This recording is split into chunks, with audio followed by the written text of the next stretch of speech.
দামি ডিএসএলআর এ তোলা একটা এডিট করা ছবি দেখে ছেলেটা আমার উপর ক্রাশ খেয়েছিল।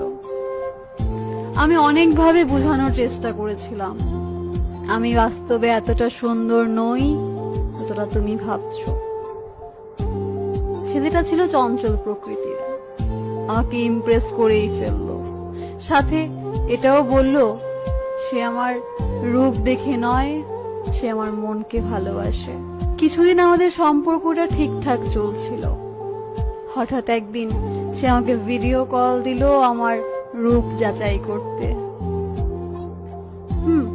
আমিও ভালোবাসি বলে তার ফোনটা রিসিভ করলাম।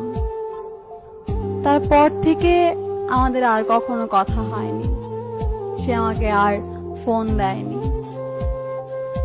আমি অনেকভাবে চেষ্টা করেছিলাম তার সাথে যোগাযোগ করতে,